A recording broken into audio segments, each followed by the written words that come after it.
नमस्ते नमस्कार प्यारे साथियों, कैसे हैं आप सभी। उम्मीद है कि सभी प्यारे बच्चे एकदम बढ़िया होंगे, एकदम मस्त, बहुत ही ज़बरदस्त और बहुत ज़्यादा बेहतरीन होंगे। तो आप सभी बिल्कुल क्लास के साथ जुड़ चुके हो, क्लास आपकी शुरू हो चुकी है। सभी प्यारे बच्चे एक बार बता देंगे, आवाज़ सभी को पहुंच रही है। ऑडियो में कोई परेशानी, वीडियो में कोई परेशानी हो तो जल्दी से बताओ, फिर हम अपनी क्लास की तरफ बढ़ेंगे और अपनी क्लास को शुरू करेंगे।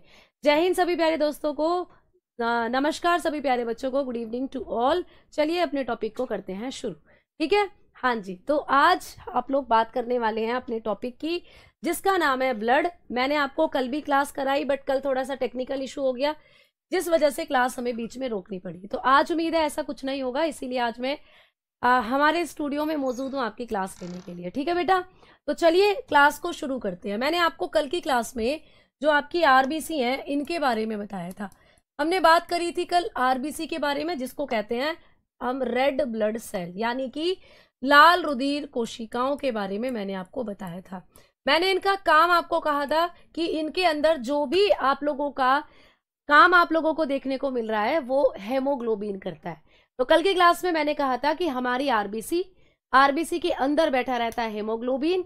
हेमोग्लोबिन के बारे में हमने कल बात करी थी, जो कि आपके रुधिर का रंग लाल करता है। और आपका जो ब्लड है उसमें सबसे ज्यादा आरबीसी है, तो इसीलिए पूरा का पूरा ब्लड आपका लाल दिखाई देता है। तो आइए एक बार फिर से बात करते हैं लाल रुधिर कोशिकाओं के बारे में। अब लाल रुधिर कोशिकाओं के बारे में मैंने कल आप लोगों को बताया कि हमारा जो आरबीसी होती है इनमें आप लोगों को देखने को मिलता है हेमोग्लोबिन। हम बात कर रहे थे प्यारे साथियों हेमोग्लोबिन की। मैंने आपको कल की क्लास में कहा था कि हेमोग्लोबिन 3 गैसों के साथ जुड़ता है। सबसे ज्यादा कौन सी गैस के साथ जुड़ता है? सारे बच्चे कमेंट सेक्शन में बताओ, सबसे ज्यादा हेमोग्लोबिन किस गैस के साथ बाइंड अप करता है? सबसे ज्यादा हेमोग्लोबिन कौन सी गैस के साथ जुड़ता है प्यारे बच्चे? ठीक है, तो आप लोग बताएंगे कि मैम जो हेमोग्लोबिन होता है ये कार्बन मोनोऑक्साइड के साथ सबसे ज्यादा जुड़ता है, सबसे कम कार्बन डाइऑक्साइड के साथ। अब हम बात करने वाले हैं हेमोग्लोबिन के कार्य क्या क्या होते हैं, हेमोग्लोबिन के क्या क्या फंक्शन होते हैं आपके शरीर में। तो जब आप लोगों ने कल हेमोग्लोबिन के फंक्शन पढ़े थे, तो मैंने एक फंक्शन तो आपको लिखवाया था कि रुधिर को लाल रंग देना, है ना, रुधिर को लाल रंग प्रदान करना। आपने लिख लिया था कि रुधिर को लाल रंग प्रदान करता है जो हेमोग्लोबिन होता है। क्लियर? इसको आप लोग लिखेंगे provide red colour. Clear? Provide red colour to blood. तो ये आपके ब्लड को रेड कलर देता है बेटा। तो अब हम आगे इसका दूसरा काम क्या होगा मैम वो पढ़ने वाले हैं। तो ये जो हेमोग्लोबिन होता है इसका जो दूसरा काम होता है वो ये कि ये आपके खून के अंदर गैसों का एक्सचेंज भी करता है। मतलब कि आप लोग बताकर चलोगे कि ये आपके शरीर में जो ऑक्सीजन जाती है उसको लेकर जाएगा और कार्बन डाइऑक्साइड को आपके फेफड़ों तक लेकर आता है और उसको बाहर निकालता है। तो ये क्या करता है प्यारे बच्चे? ऑक्सीजन व कार्बन डाइऑक्साइड का आदान प्रदान, ठीक है, का स्थानांतरण ऐसे भी लिख सकते हो। ठीक है, तो मतलब ये क्या कर रहा होता है आपके शरीर में? ऑक्सीजन और कार्बन डाइऑक्साइड का स्थानांतरण करता है, ट्रांसपोर्टेशन करता है ऑक्सीजन और कार्बन डाइऑक्साइड का। तो बताकर चलेंगे transportation of oxygen and carbon dioxide. तो आपके शरीर में जब कार्बन डाइऑक्साइड आएगी, ऑक्सीजन आएगी, तो उसको लाने ले जाने का काम या उसको ट्रांसपोर्ट करने का काम पूरी बॉडी में यही करता है बेटा हेमोग्लोबिन। तो इतनी चीजें हमने हेमोग्लोबिन के बारे में कवर अप करके चलनी है, जो आप लोगों को कल भी थोड़ा सा मैंने आपको बताया था कि कितना होता है इसका अमाउंट, लड़कों में कितना होता है, लड़कियों में कितना होता है, ये सब मैंने आपको बताया था। ठीक है, हाँ कल की क्लास बीच में रुक गई थी क्योंकि कल टेक्निकल इशू हो गया था, हल्का सा फॉल्ट हो गया था, जहाँ पे आप लोगों का माइक का प्लग था वो काम नहीं कर रहा था, तो आवाज बंद हो गई थी बीच में, फिर नेट का कनेक्शन भी बंद हो गया था। इसीलिए मैंने आपको कहा था कि कल करेंगे हम क्लास। तो कल मैंने आपको हेमोग्लोबिन के कार्य बता दिए थे, उसमें ये कार्य भी आप लोगों को एड ऑन कर लेने हैं, इतना आप हेमोग्लोबिन के बारे में पढ़ोगे। अब कुछ एक्स्ट्रा पॉइंट मैं आपको बताने वाली हूँ जो आपको यहीं पर नोट करके लिखने हैं। अभी हमने बात करी थी कल की क्लास में कि जो आप लोगों का खून होता है इसको लाल रंग देने का काम कौन करता है? हेमोग्लोबिन।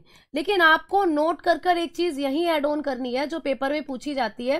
भाई कई बार ऐसा होता है कि किसी किसी का खून सफेद भी होता है, किसी किसी का खून नीला भी होता है।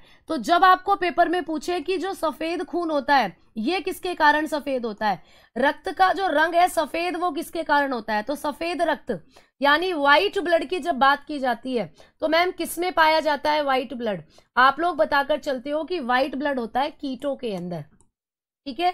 किसमें पाया जाता है, कीटों में पाया जाता है। तो ये आपको पूछा जा सकता है कि व्हाइट जो खून है वो किसमें होता है, कीटों में पाया जाता है, ये आप लोगों को बताना है बेटा, ठीक है। जो इंसेक्ट होते हैं उनका खून कैसा होता है, सफेद। तो लिखोगे present in insect, present in insects.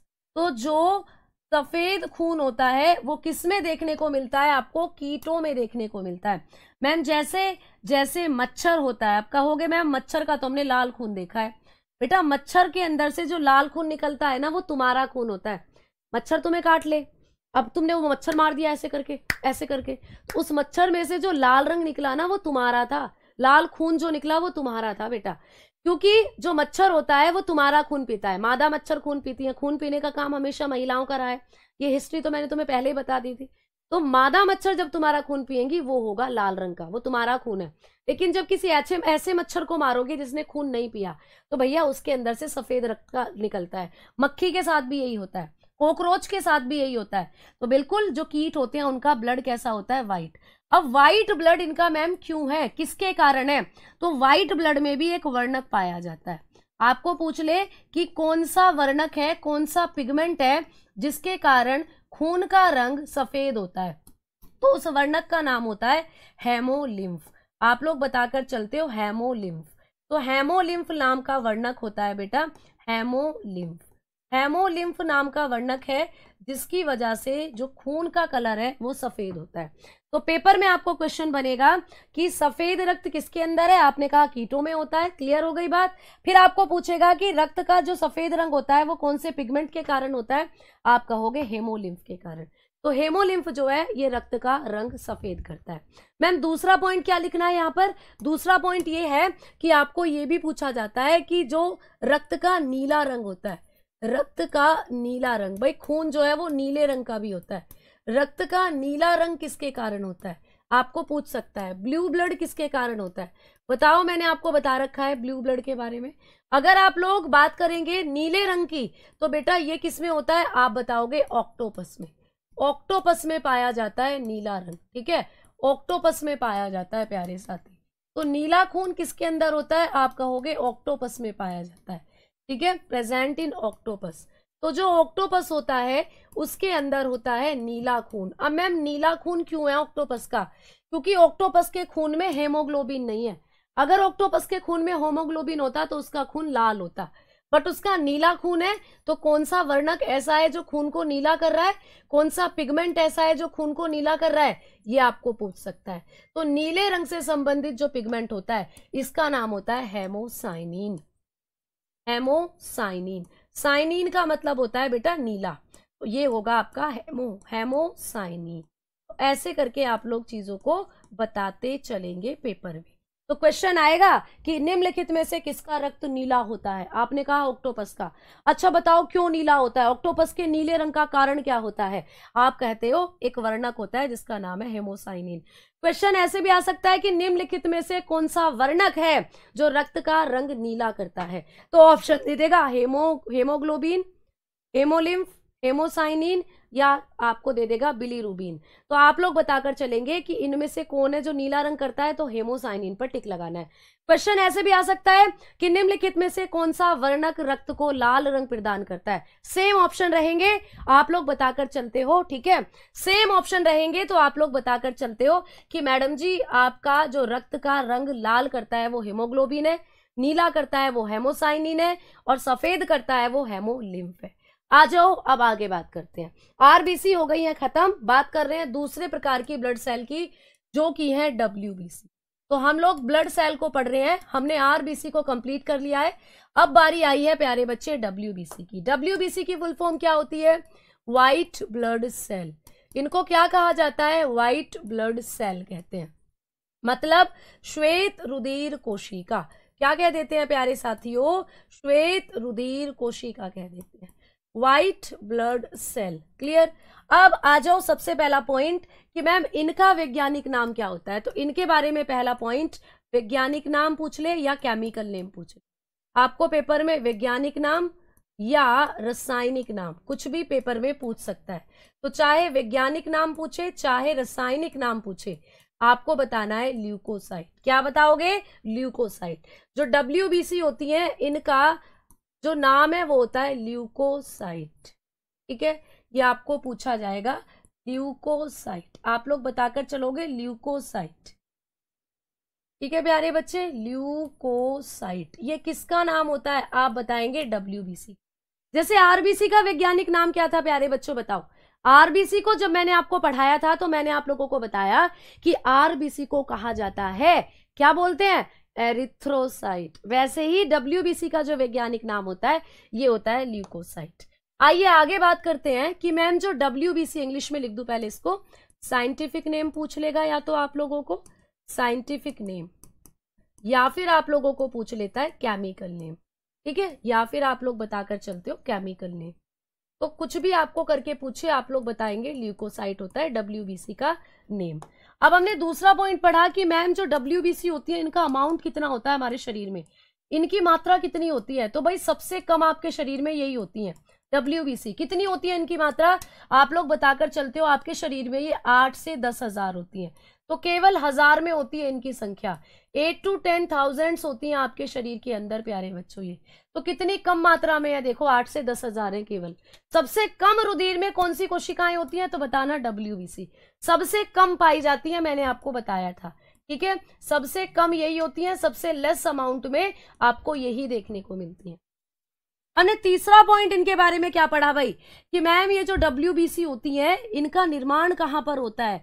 जैसे RBC आपने कहा बोन मैरो में बनता ही है, वैसे ही इनका भी फॉर्मेशन कहाँ होता है। तो इनका जो निर्माण होता है वो आप लोगों के बोन मैरो में ही होगा। तो सेम RBC की तरह ये भी WBC भी बोन मैरो में बनती है। मैम बुक भी लेनी पड़ेगी बेटा, आपकी मर्जी। अगर आप बुक लेना चाहते हो प्रैक्टिस सेशन के लिए तो बिल्कुल ले सकते। ठीक है, चलो आओ। अब इनका निर्माण कहाँ होता है भाई? तो इनका निर्माण भी आपके अस्थि मज्जा में होता है। अब मैम कौन से अस्थि मज्जा में? तो बताना पीले अस्थि मज्जा में। इनका निर्माण होता है पीले अस्थि मज्जा में। पीला अस्थि मज्जा कहाँ होता है मैडम जी? पीला अस्थि मज्जा कहाँ होता है? तो अभी बताती हूँ कहाँ होता है। पहले आप लोग लिख ले कि इनका जो निर्माण होता है वो येलो बोन मैरो में होता है। Yellow bone marrow. ठीक है, चलो मैं आपको बताती हूँ कि येलो बोन मैरो कहाँ होता है। अच्छा, सबसे पहले तो तुम मुझे ये बताओ सारे के सारे बच्चे कि बोन मैरो कहाँ होता है। सारे के सारे बालक मुझे ये बताओ बोन मैरो कहाँ होता है। हड्डियों में होता है, मांसपेशियों में होता है, आप लोगों की त्वचा में होता है या आपके बालों में होता है? कहाँ होता है बोन मैरो? मैंने आपको कहा था कि बोन मैरो जब आपको पेपर में पूछेगा तो आप बताएंगे कि कहाँ होता है। आप लोग मुझे बताएं बोन मैरो कहाँ होता है। जीवन काल बिल्कुल बताएंगे। कौन सी बुक ले मैम? बेटा कोई भी ले लो, हमारी रेलवे विज्ञान बुक भी आ रही है जिसमें आपको दिल्ली पुलिस के लिए भी मटेरियल मिल जाएगा अगर आप अच्छे से करना चाहते हो तो। ठीक है मैम, पिंक कलर ब्लड नहीं होता क्या? नहीं बेटा, बेटा पिंक कलर का कहाँ ब्लड होता है? ठीक है, अच्छा नितिन जी आपको जन्मदिन की ढेरों शुभकामनाएं बच्चा। आप जल्दी से जल्दी सक्सेसफुल हो जाएं, आपके हाथ में अच्छी सी एक नौकरी हो और अच्छा आप एक व्यक्ति बनकर आगे बढ़े। हड्डी में होता है, बिल्कुल सही बात। तो भाई आ जाओ, ये भी तो जब अस्थि मज्जा हड्डी में होता है तो पीला अस्थि मज्जा भी कहाँ होता है? हड्डी में होता है। जैसे ये आपकी हड्डी है भाई, लो भाई लो, ये तुम्हारी हड्डी है। ठीक है, अब इस हड्डी में जो बीचों बीच वाली जगह ये होता है पीला बोन मैरो। यहाँ पर पीला बोन मैरो है। ठीक है, और मैम ये जो आसपास के एरिया है ये क्या होता है? यहाँ पर है रेड बोन मैरो, ये है रेड बोन मैरो। तो रेड बोन मैरो में क्या हुआ था? रेड बोन मैरो में आपकी RBC बन रही थी। RBC लाल रुधिर कोशिकाएं। और ये जो बीच में तुम्हें पीला बोन मैरो दिख रहा है यहां पर तुम्हारी WBC बनती है। तो मतलब WBC कहाँ बनती है? बनती तो बोन मैरो में ही है। ये पूरा का पूरा क्या है? ये पूरा का पूरा बोन मैरो है। ये पूरा का पूरा क्या है बेटा? बोन मैरो ही है। ये पूरा का पूरा आपका अस्थि मज्जा ही है। ठीक है, तो अस्थि मज्जा दो तरीके के होते हैं, एक लाल और एक पीला। तो WBC कहाँ पर बनती है? पीले में बनती है। दिख रहा है ना पीले रंग का, यहां बनती है WBC। तो हमने अभी भी बात करी कि जो हमारी WBC होती है वो पीले अस्थि मज्जा में बनती है। अच्छा मैम, नेक्स्ट 4th पॉइंट कि इनका जीवन काल कितना होता है। जो WBC होती हैं ये कितने दिन तक हमारे शरीर में जिंदा रहती हैं, इनका लाइफ स्पैन कितना होता है।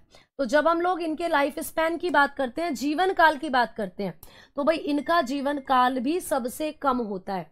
भैया है सबसे कम, और जीवन काल भी सबसे कम होता है इनका। कितना होता है तो बताकर चलते हो, 2 से 4 दिन होता है, कहीं कहीं 2 से 5 दिन भी मिल सकता है। 2 to 4 days होता है। मैम इतना कम, हमने तो नेट पर या कई बुक्स में पढ़ा था 12-12 दिन होता है इनका जीवन काल। नहीं बेटा, इनका जीवन काल इतना ज्यादा नहीं होगा। इनका जो जीवन काल होगा वो 2 से 4 या 2 से 5 होता है। क्यों मैडम? क्योंकि बेटा ये आपके शरीर में रोगों से लड़ने की शक्ति देती हैं आप लोगों को। अब भाई रोगों से लड़ने की शक्ति दे रही है, तो जब ये 12-12 दिन तक नहीं मरेंगी या 12-12 दिन तक एक ही WBC आपके शरीर में बनेगी, तो भाई ये उतनी ताकतवर फिर नहीं रहेंगी। जितनी ये नई बनती हैं उतनी ये ताकतवर रहती हैं। इसीलिए इनका जीवन काल कम है, क्योंकि ये नई नई बनती रहती हैं और ताकतवर रहती है और आपकी इम्यूनिटी बनाती रहती है। भाई जैसे मैं बहुत साल तक अगर जीऊंगी तो मेरी शक्ति घटेगी या बढ़ेगी? तुम कहोगे मैम थोड़े दिन में तुम बूढ़ी अम्मा हो जाओगी, बूढ़ी अम्मा। ओहो ओहो, तो तुम ऐसे चला करोगी फिर, है ना, बूढ़ी अम्मा। तो मैं बूढ़ी अम्मा बनूंगी तो मेरी शक्ति घट जाएगी भाई, मेरा जीवन काल जैसे जैसे बढ़ेगा मैं कमजोर हो जाऊंगी। लेकिन अगर किसी का जीवन काल कम है, यानी कि जैसे अब हम अपनी अवस्था में हैं, अभी हमारा जो जीवन काल है ऐसा समझ लो कम है, तो अभी हमें ताकत ज्यादा है, अभी हम स्ट्रोंग है, तो वैसे ही ये जितने दिन में मरेंगे उतनी बूढ़ी हो जाएंगी और इनकी जो पावर है वो कम हो जाएगी। तो क्योंकि इनकी जो हमें जरूरत है सबसे ज्यादा होती है, क्योंकि हमारी बॉडी की रोगों से लड़ने की शक्ति ये बना रही है, इसीलिए इनका जीवन काल सबसे कम है। अगर किसी को जुकाम हो गया, 2 दिन रहेगा, 4 दिन रहेगा, फिर 5वें दिन वो आराम लगना शुरू हो जाएगा उसमें, है ना, आराम लगना शुरू हो जाएगा उसमें।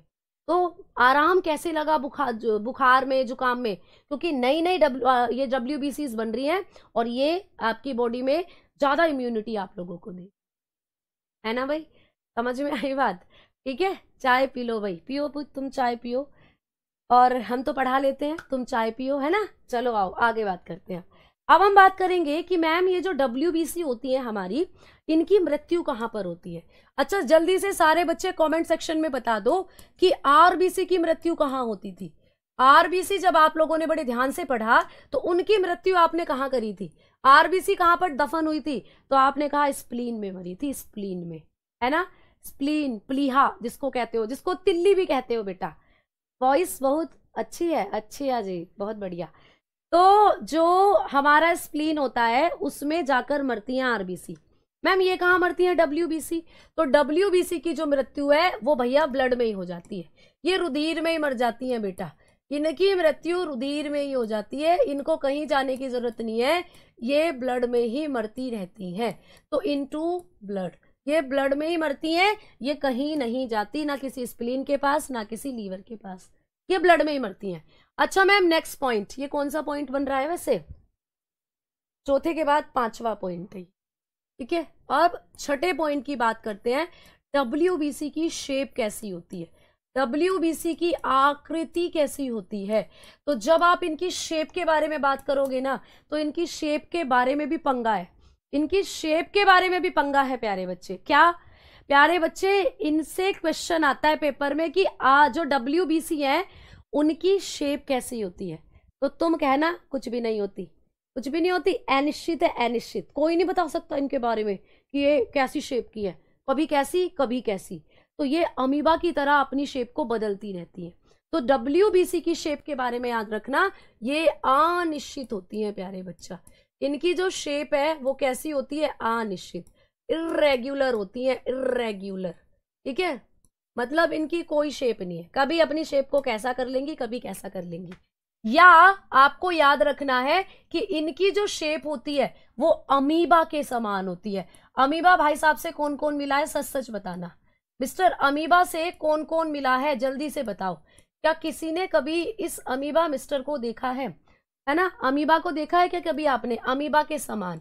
तो ये जो आपकी WBC होती है ये अमीबा लाइक होती है, ये भी आपको पेपर में पूछा जाता है, ठीक है, अमीबा के समान होती हैं।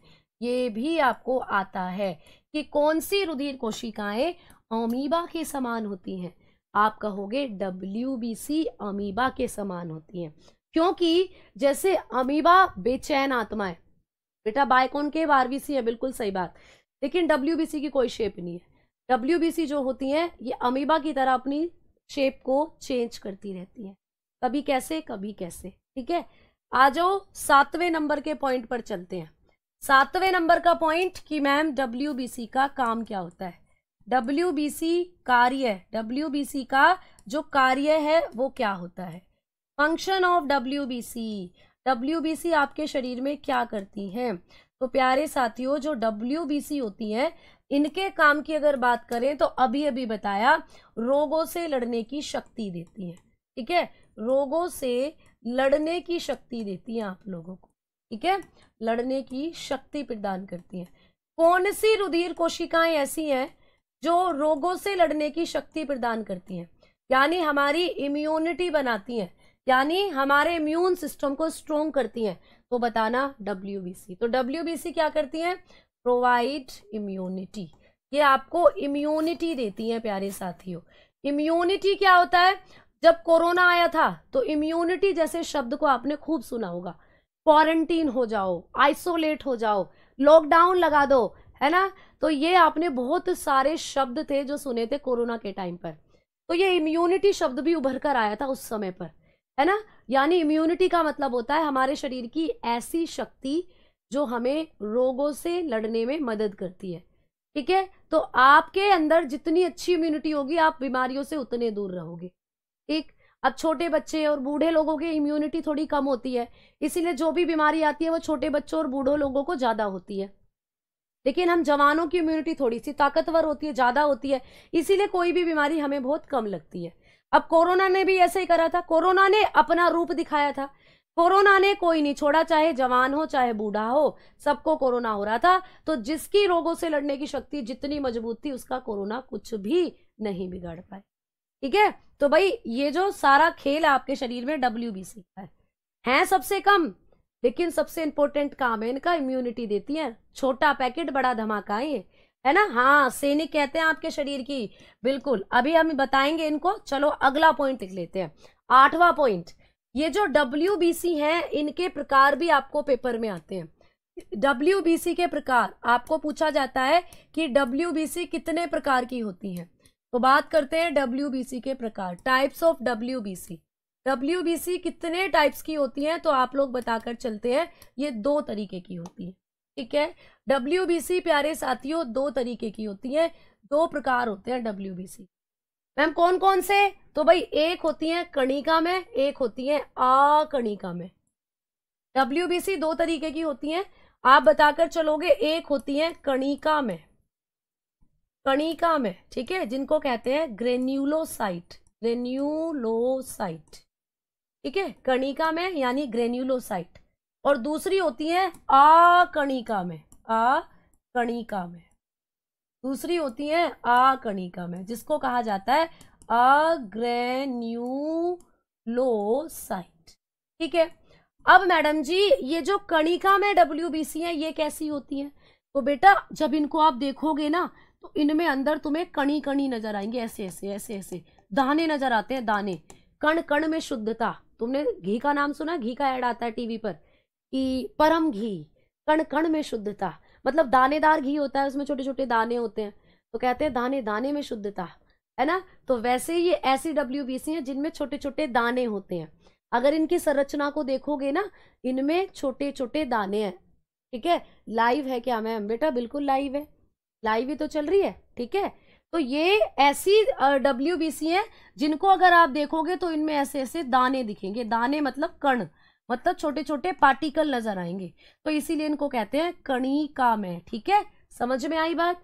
अब इनको अगर देखोगे, ये वाली WBC ऐसी है जिनमें आपको कोई दाने नजर नहीं आते, जिनमें कोई दाने नहीं है, दिख रहा है ना अंतर, इसमें दाने हैं तो ये कणिका में है, इसमें दाने नहीं है, ये अकणिका में है। अब मैम कौन सी कणिका में है, कौन सी अकणिका में, पेपर में पूछ ले तो क्या बता के आएंगे। तो चलो लिखते हैं, जब आप लोगों को पूछे कि कणिका में WBC जो होती है ये कितनी है, तो आपने कहा मैम 3 होती है। एक होती है, आप बताओगे न्यूट्रोफिल, न्यूट्रोफिल, ठीक है, न्यूट्रोफिल, न्यूट्रोफिल हिंदी में भी बोलते हैं न्यूट्रोफिल्स, क्लियर। और मैम दूसरी कौन सी होती है, दूसरी होती है बेसोफिल्स, ठीक है, दूसरी हो जाती है बेसोफिल, बेसोफिल्स, दूसरी हो जाती है बेसोफिल्स, ठीक है, बेसोफिल्स। क्वेश्चन कैसे बनेगा अभी बताऊंगी, पहले लिख लो।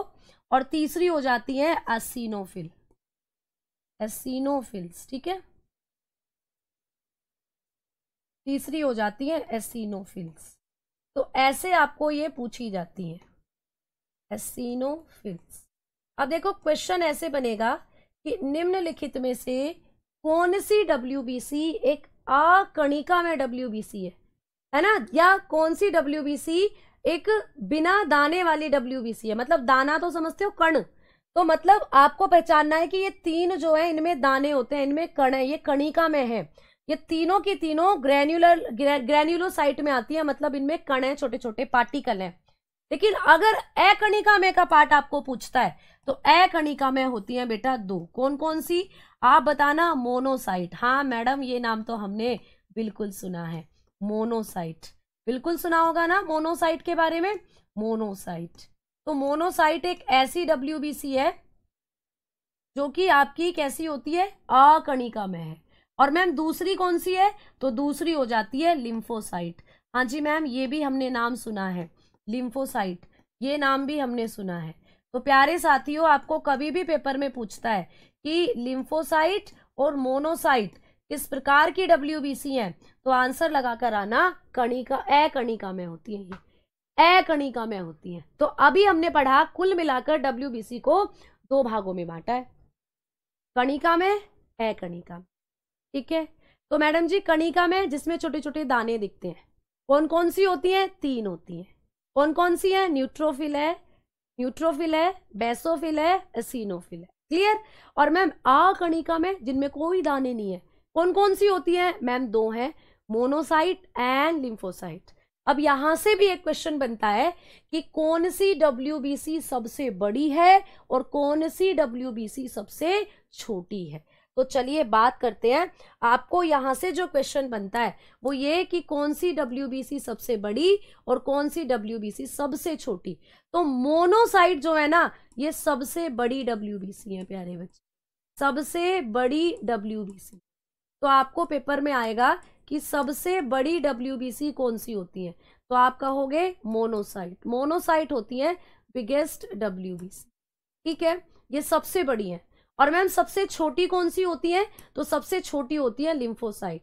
तो आप लोग बताकर चलते हैं कि लिम्फोसाइट जो होती है सबसे छोटी WBC, सबसे छोटी WBC, ठीक है। तो लिम्फोसाइट क्या होती है, इनको कहते हैं स्मॉलेस्ट WBC, इनको कहा जाता है स्मॉलेस्ट WBC। तो सबसे छोटी और सबसे बड़ी पेपर में आई हुई, ठीक है बेटा। तो मोनोसाइट सबसे बड़ी और लिम्फोसाइट सबसे छोटी होती है। और जब आपको डॉक्टर क्या लगाता है, डॉक्टर इंजेक्शन लगाता है, इंजेक्शन लगवाया है तुमने कभी, है ना। क्वेश्चन जब आपको बेटा PYQ क्वेश्चन अगर होता है तो मैं बिल्कुल लाऊंगी, आज की क्लास में भी मैं लाई हूँ, ठीक है। तो अभी आप देखेंगे, वो मैंने आपको पहले भी कहा था कि जब आप लोगों ने डेमो क्लास ली थी वहां भी मैंने आपको ब्लड से रिलेटेड, सर्कुलेटरी सिस्टम से रिलेटेड PYQ कराए थे। आज भी हमारे पास एक PYQ क्वेश्चन है जो आपको मैंने बता भी रखा है, तो आप उसको देखेंगे भी आज क्लास में, ठीक है। तो देखो मोनोसाइट और लिम्फोसाइट ना यही है, जब आप लोगों को इंजेक्शन लगाता है डॉक्टर, वैक्सीनेशन लगाता है डॉक्टर, तो इन दोनों की संख्या ही बढ़ती है जब आपको वैक्सीनेशन लगती है। तो यही है मेन आपकी बॉडी में जो सुरक्षा देती है आप लोगों को, ठीक है। चलो आ जाओ अब आगे बात करते। तो WBC के बारे में हमने इतने पॉइंट्स हैं जो पढ़े हैं। एक और पॉइंट अब हम लिखने वाले हैं WBC के बारे में। मैम क्या पॉइंट लिखने वाले हैं, नंबर 9 पर अब हम बात करने वाले हैं WBC के बारे में कि WBC में प्यारे साथियों केंद्रक पाया जाता है। हमने बात करी थी RBC में केंद्रक नहीं था, तो WBC में केंद्रक पाया जाता है, ठीक है। तो ऐसी कौन सी रुधिर कोशिकाएं हैं जिसमें केंद्रक पाया जाता है, तो बताना WBC, क्लियर। तो बताओगे हैव न्यूक्लियस, तो WBC जो होती हैं इनमें आप लोगों को न्यूक्लियस नजर आता है। मान लो ये तुम्हारी WBC है, इनके बीचों बीच अगर आप देखोगे ऐसे तो तुम्हें केंद्रक नजर आएगा इस तरीके से। तो WBC में आपको केंद्रक नजर आता है, ठीक है। WBC को जब देखेंगे तो न्यूक्लियस यहां पर हमें नजर आएगा। पॉइंट क्लियर हो गया ना प्यारे बच्चों, ठीक है। अच्छा, कोई आर्ट्स वाला स्टूडेंट हो प्यारे बच्चे या कोई साइंस वाला हो, जैसे जैसे मैं आपको बताती चल रही हूँ ना वैसे वैसे आप चीजों को करते चलेंगे, ठीक। आ जाओ, अब हम बात करते हैं प्लेटलेट्स के बारे में। तो WBC से इतना पढ़ जाना, क्वेश्चन छप जाएगा पेपर में। आ जाओ बात करते हैं प्लेटलेट्स की। तीसरे नंबर की रुधिर कोशिकाएं प्लेटलेट्स। तो बात चलेगी अब प्लेटलेट्स की। प्लेटलेट्स जिसको हम हिंदी में कहते हैं बिंबाणु। क्या कहते हैं बच्चा? बिंबाणु। तो आइए बात करते हैं अब हम प्लेटलेट्स की, बिंबाणु की। अच्छा, पहला पॉइंट कि मैम प्लेटलेट्स जो होती हैं इनका वैज्ञानिक नाम क्या होता है? इनका वैज्ञानिक या केमिकल नेम जब कुछ भी पूछे तो आपको क्या बताना है? इनका भी वैज्ञानिक नाम होता है, इनका भी साइंटिफिक नेम होता है बेटा। तो क्या है इनका साइंटिफिक नेम? आप कहोगे थ्रोम्बोसाइट होता है। थ्रोम्बोसाइट क्या होता है प्यारे साथियों? इनको कहते हैं थ्रोम्बोसाइट।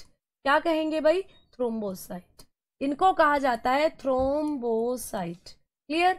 तो आपको पेपर में पूछ लेगा कि कौन सी रुधिर कोशिकाएं हैं जिनको हम थ्रोम्बोसाइट के नाम से जानते हैं, तो बताकर आना थ्रोम्बोसाइट कहा जाता है प्लेटलेट्स को, ठीक है। अब आज बात करते हैं दूसरा पॉइंट कि मैम ये कितनी होती हैं, इनका अमाउंट कितना होता है हमारे शरीर में, इनकी मात्रा कितनी होती है। तो इनकी मात्रा की जब बात करते हैं तो मैंने कहा दूसरे नंबर पर ये सबसे ज्यादा होती है। सबसे ज्यादा तो हो गई RBC, फिर दूसरे नंबर पर हो गई प्लेटलेट, और सबसे कम हो जाती है प्यारे बच्चे WBC। तो RBC टॉप पर है, प्लेटलेट सेकंड पर है, और WBC जो है वो थर्ड नंबर पर है। तो आपने कहा कि मैम इनका अमाउंट कितना है, आप कह के चलते हो कि ये हमारे शरीर में 1.5 से 4.5 लैक्स होती है बेटा। मतलब ये लाखों में है, लाख में है इनकी संख्या। देखो RBC मिलियन में थी, RBC मिलियन में थी, WBC हजारों में थी, प्लेटलेट्स लाखों में है। तो मिलियन, लाख, हजार ऐसे करके चलते हैं हम, ठीक है। WBC कौन सी धमनी में पाए जाते हैं बेटा? सारी धमनियों में है WBC। जब आप अपने खून को देखते हो तो आपकी जो नसें हैं उनमें ऐसे बहता हुआ दिखता है तुम्हें खून, ये बह रहा तुम्हारा खून। तो इस खून के अंदर तुम्हें सब मिलेगा, सब। ये पीला पीला प्लाज्मा है ना। ये मैडम जी लाल लाल क्या है? WBC है आपकी, वो RBC है आप लोगों की। और मैम इसी में हमें दिख रही है ये छोटी छोटी, ये वाइट वाइट, ये आपकी WBC हो जाती है, ये आपकी क्या हो जाती है? WBC हो जाती हैं। और मैम अगर इनको देखें, ये जो ये नीली नीली दिख रही है ये प्लेटलेट्स हो जाती है, प्लेटलेट्स हो जाती है। इस तरीके से आपकी धमनियों में, ये पूरी धमनी का डायग्राम है जो आपको मैंने दिखाया है, ये आपकी धमनी है ऐसा समझ लो। तो धमनी में सब पाया जाता है, पूरा का पूरा खून पाया जाता है धमनी में, पूरा का पूरा ब्लड पाया जाता है आपको धमनी में, ठीक है। समझ में आ गई बात? तो ये पूरा खून बहकर आ रहा है, इसमें सब है, इसमें प्लाज्मा भी है, इसमें RBC भी है, इसमें WBC भी है, इसमें प्लेटलेट्स भी हैं, सब है, सब कुछ है, ठीक है। चलो आ जाओ आगे बात करते हैं। दिख नहीं रहा? लो इसको लिख दो ना, ये कलर नहीं दिख रहा, लो ये प्लाज्मा है, ठीक है, ये RBC है और ये W। अब तो दिख रहा होगा बिल्कुल, ठीक है, अब तो अच्छे से दिख रहा होगा। चलो आओ। प्लेटलेट्स पीली नहीं होती बेटा, ये तो आपको समझाने के लिए डायग्राम बताया हुआ है ना, जिसे आप अच्छे से समझ पाओ कि रेड कलर में RBC दी हुई है, व्हाइट कलर में WBC है, और ये जो ब्लू आपको छोटे छोटे पार्टिकल दिख रहे हैं दीज आर प्लेटलेट्स। तो वो तो समझाने के लिए आपको दिखाया हुआ है। पीले रंग का प्लाज्मा होता है, जो ब्लड में लिक्विड पार्ट होता है प्लाज्मा, उसका कलर मैंने कहा था वो पीला होता है, ठीक है। चलो हाँ जी, ग्रुप डी के लिए भी आप कॉन्सेप्ट यहाँ से क्लियर कर सकते हो। आइए बात करते हैं मैम, जो प्लेटलेट्स होती है इनका जो अमाउंट होता है वो कितना होता है?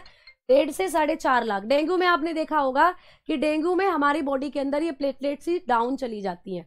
इस बीमारी को किस नाम से जानते हैं? तो इसको कहते हैं थ्रोम्बोसाइटोपेनिया। तो कल की क्लास में सारी चीजें कराऊंगी मैं आपको, ठीक है। एंटीबॉडी भी पढ़ाऊंगी कि कहाँ होती है एंटीबॉडी। आपकी जो आप लोगों की प्लाज्मा है ना उसके अंदर होती है एंटीबॉडी। जबकि एंटीजन आपकी आरबीसी पे। तो कल जब हम ब्लड ग्रुप्स पढ़ रहे होंगे वहां आपको ये कॉन्सेप्ट क्लियर करूंगी, ठीक है। तो अब हम कल की क्लास में प्लेटलेट्स के साथ शुरुआत करेंगे और ग्रुप जो आपके ब्लड ग्रुप्स हैं वहां तक पहुंचेंगे, ठीक है बेटा। चलो तो अब कल की क्लास में मिलते हैं, आज इतने ही अपने इस कॉन्सेप्ट को रखते हैं, ठीक है। तो थैंक यू, धन्यवाद।